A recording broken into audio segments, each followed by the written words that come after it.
The hearth is a beehive. We all enter by the same door. The mystery and miracle of birth is universal. Women deserve to give birth safely with support and respect, no matter what or where. But this is far from being the reality. Africa, the birthplace of humanity, is seeing far too many women dying in childbirth unnecessarily. The question is why and who cares?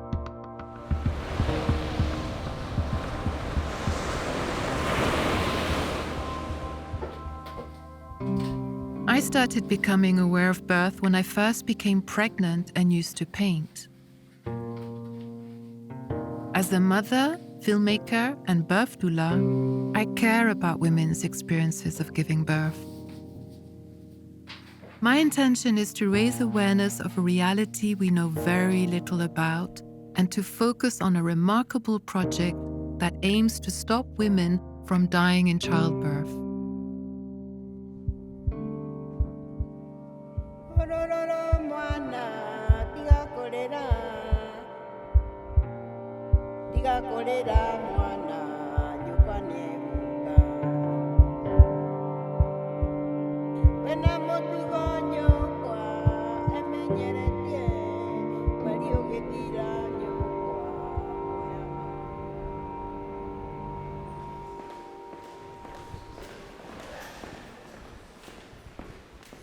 I came to UK when I was 16. I came here as a refugee. I came from Sri Lanka. I did my schooling in London and I graduated from this university, this great university, University of Birmingham. As a medical student, I remember going to the hospital and I was told, get ready, get scrubbed up, there is a delivery in theatre. And I saw the baby being delivered and the room was filled with just light and joy and so much happiness. Being part of a profession that is about safe birth, bringing a new life into this world, was just seemed amazing. And that's what I pursued as a career. It's just magic. The fact that a woman can grow a human and then go through all the process of labour and then give birth. It's this most magical moment, and I don't think you can ever match that feeling, really. Having the families let you into that space as well. Woman is like the goddess because she gives birth to the people.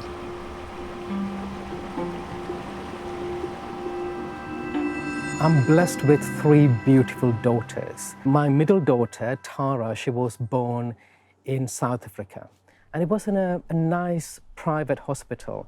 But I remember asking the doctor there, if you need blood during childbirth, where would you get that from? And the doctor's response was, why would you need blood? This is when I started to say my prayers. But I was filled with a total sense of gratitude that everything had gone normally for my wife and for us. But I know that this is not the case for women throughout the world. So when I was thinking about global health, it was postpartum hemorrhage that I wanted to work towards, because women shouldn't be dying. They shouldn't be bleeding to death after birth, because it's preventable. I felt that my gratitude should translate into me doing something about making a difference throughout the world.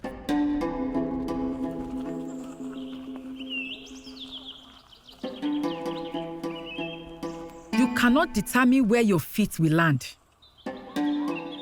Certainly in Africa, there are women who would gather their children before they go into a health facility to have a baby.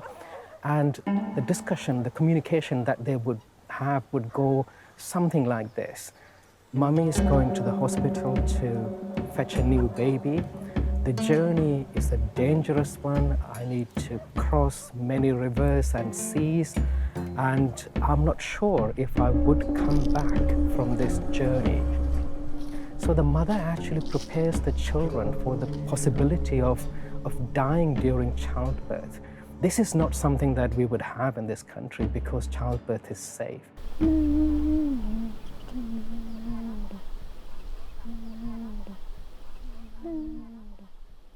Women are just amazing and they just need to be valued. What a woman goes through, their pregnancy and their labour and their birth. A mother is incomparable.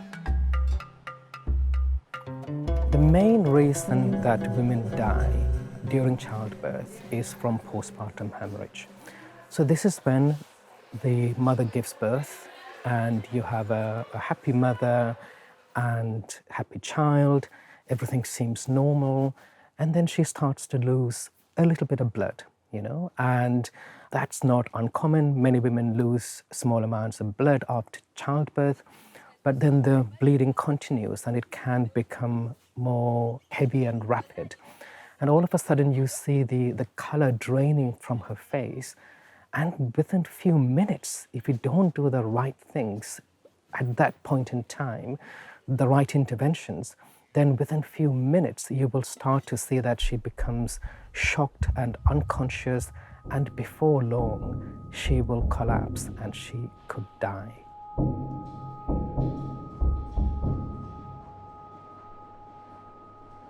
I still remember the first postpartum hemorrhage I witnessed. I remember standing there watching this woman bleed and bleed. The woman was rushed to theatre, there was blood everywhere. It was really quite stressful watching it. I can't even imagine what it would feel like, how vulnerable you would be laying there.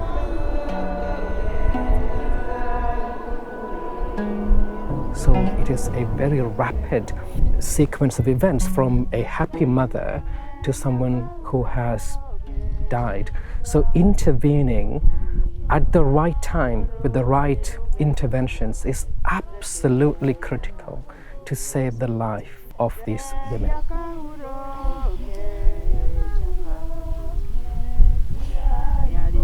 We started to work with partners at the WHO to develop projects and programs to tackle postpartum hemorrhage called eMotive.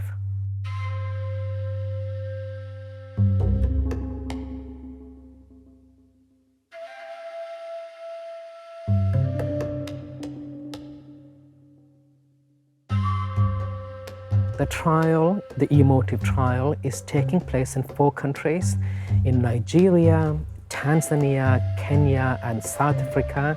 We have got amazing partners. Adisa, Fatloon, Zahida, and Justice are local leads in these countries. We say women delay to come, maybe, but they come, they die at our doorsteps. They die at our house. They die in our facility. So 30%, almost 30% of maternal deaths in the country are because of hemorrhage. So a lot of times we underestimate the amount of blood that a woman has lost until her blood pressure starts going down. She starts saying, I cannot see, I'm feeling dizzy. Then we now look around and we see that, oh no, she's lost a lot of blood. And then we start running up and down trying to save her life. So early detection is key to our managing PPH. And the intervention is basically training to healthcare workers of things to be done when a woman has postpartum hemorrhage. So what is eMotive? Well, the E stands for early detection of postpartum hemorrhage. At the moment, whether the woman is bleeding excessively or not is often determined visually. Subjectively, the care provider would have a look and see if the woman has lost a lot of blood or not. That's not very accurate. So what we are proposing is using a drape that can collect the blood, and we can objectively see how much blood has been lost. So it's using a drape. So these drapes are marked. So you can see this is 300, this is 400, this is 500. So using that to identify postpartum hemorrhage. And then as soon as you do that, then you initiate a series of steps to be done to make sure that woman does not progress into severer forms. The treatment itself is Motive, and that's a bundle of care. Motive stands for The M stands for uterine massage. This is where we massage the uterus, and that can help the uterus to contract, and that can reduce the amount of bleeding. The O stands for oxytocic drugs. These are drugs that contract the uterus. T stands for tranexamic acid. It's a drug that can stop bleeding. IV stands for intravenous fluids. And the last E in motive stands for examination of the patient to see what is the cause of this bleeding and escalation of the patient to the right setting of care. So that is emotive intervention. So here we have our drape. This is a drape that has come from the mother that we just conducted delivery 1 hour ago. So we have put it on the weighing scale. We are weighing it. As you can see, it is 540 grams. So after weighing the drape, I'm going to remove my gloves so that we have this patient, these stickers that you stick the baby's weight and the weight for the drape. As for this particular baby, the baby was 2580 grams. First of all, for the first few months, we're going to take data, and Nigeria is actually having over half of the numbers of health facilities that emotive is working on. So this project is trying to see how do we get this, emotive, how do we get this guideline implemented in low resource countries or middle and low resource countries like in Nigeria. Mimi nilikuwa na akili zangu kabisa, sijapoteza fahamu. Nilianza kujifungua salama, mtoto akatoka, wakamkata kitovu, kapelekwa kwenye kitanda kile wanachopimia watoto. Baada ya kutolewa lile kondo la nyuma, ndio damu ilipoanza. Kwa kweli nimepata huduma nzuri. Na laiti wasingekuwa madaktari wa hapa, mimi leo nilikuwa bye. Sababu nimetoka damu zaidi ya lita 2.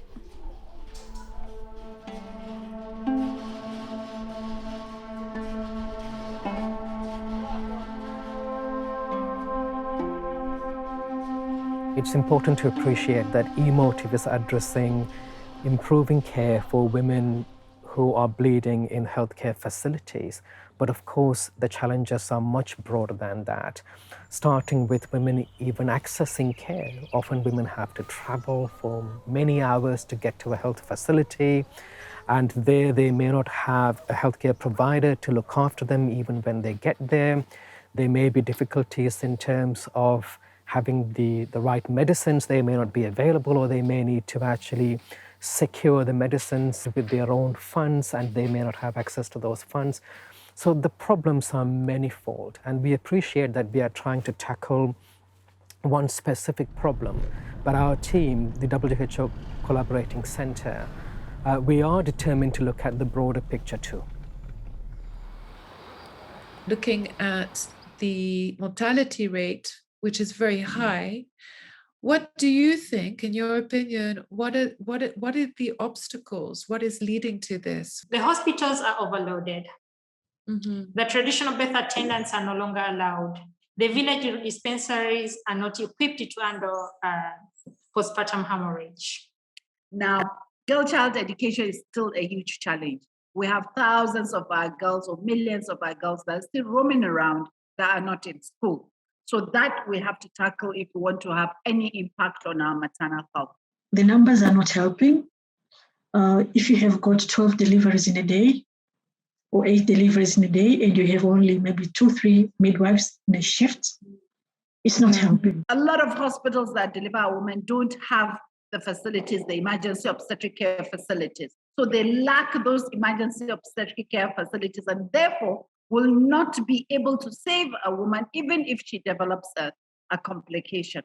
So you can see it's a whole lot of interrelated problems. And if you try to address one and you don't address all of them, you will not achieve the goal you want. You've got to address every single thing. Wisdom is like a baobab tree. No one individual can embrace it.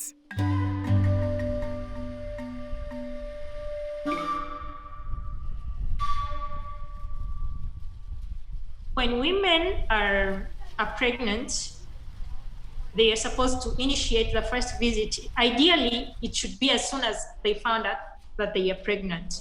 But because of the situation of HIV, AIDS, sexually transmitted diseases, and the need to protect the unborn child, they must get tested. It's mandatory for the mother to go with the partner. You don't go with the father, then you won't get the services. Now, in a rural area, the situation is like, now it's really complicated. The economic situation especially. Our men migrate to urban centers to look for casual labor. So you might find out, the woman finds out that she is pregnant and the husband is in the urban area. So she cannot go until the husband is back.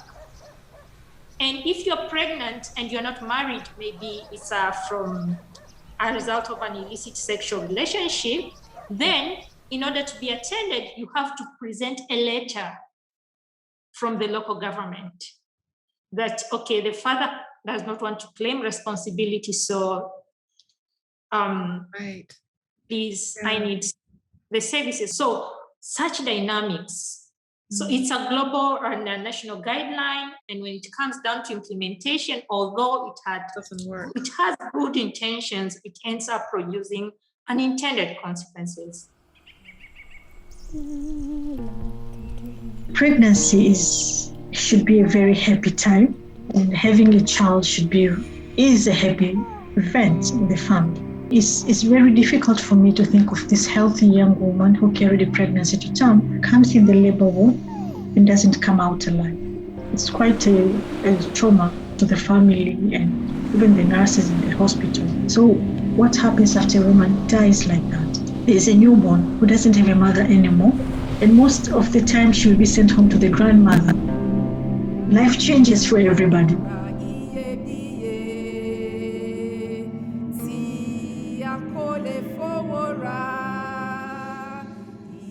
An orphan calf licks its own back.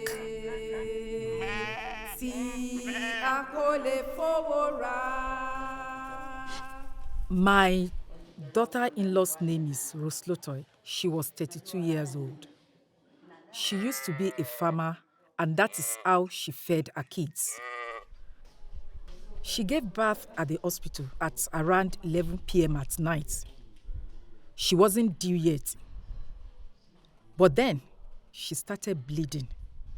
So that's when they decided to go to Mombasa because they could not treat her here in Voi. So, along the way, we heard her breath, and she clenched her hand, and we knew she had died.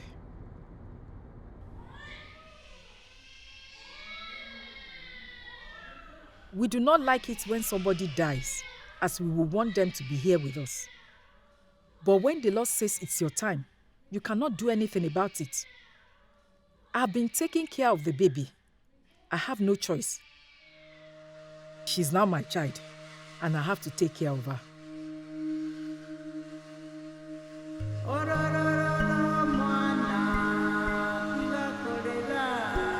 It takes a village to raise a child. A birth in our tradition and culture is something that is highly celebrated. A pleasure for everybody in the family and even the community. It goes beyond the family because the whole community celebrates the birth of the baby. Women prefer giving birth at the village, they say, because they know the nurses.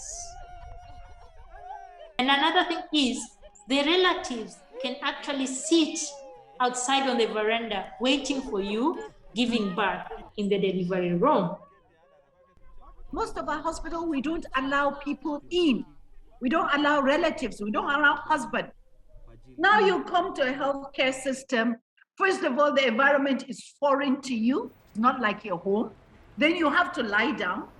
In most of our hospitals, you lie down to deliver. You cannot squat. They will scream at you if you squat. So you need people that are loving around you. You need an environment you're comfortable with. Mm-hmm. You need the total support of that whole system for you to go through labor. That is what is required.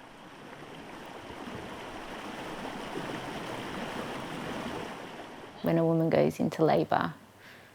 We're animals, you know, we need a safe space that is calm.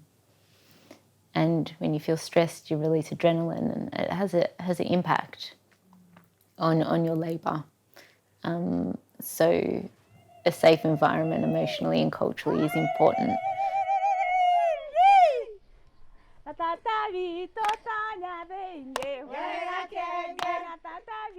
You're not really a woman until you experience the pain of giving birth.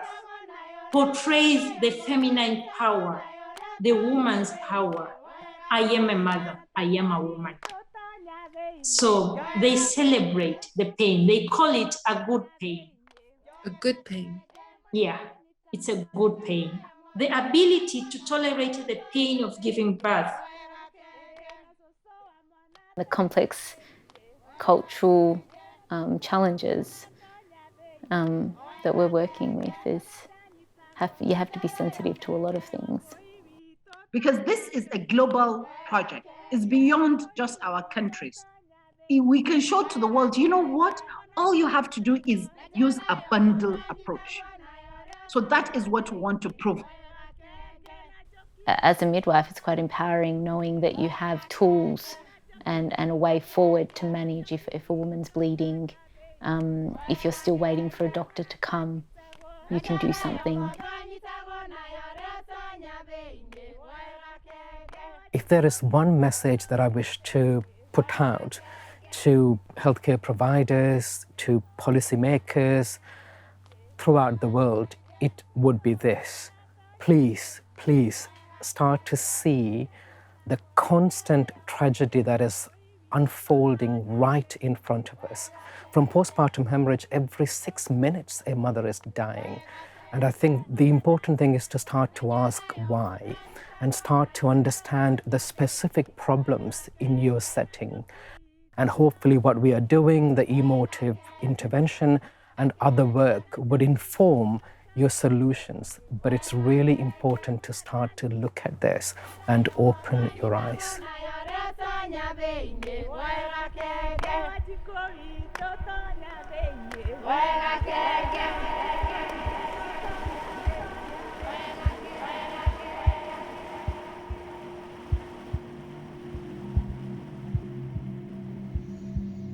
Birth, the gift of life, our beginning into life, thanks to the women who carried us in their wombs. We are here to honor mothers and the act of birthing, to remind us that each one of us sat in our mother's womb, to make sure that we do not abandon them, to make sure they are cared for, seen and heard, no matter where in the world.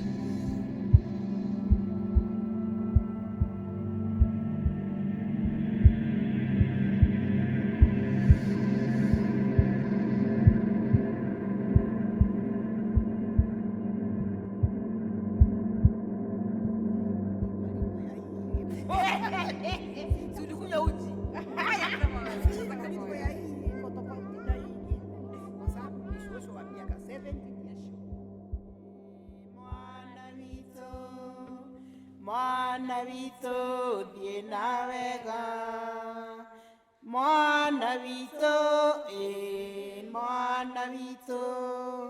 mwana wito diena wega, netokonana,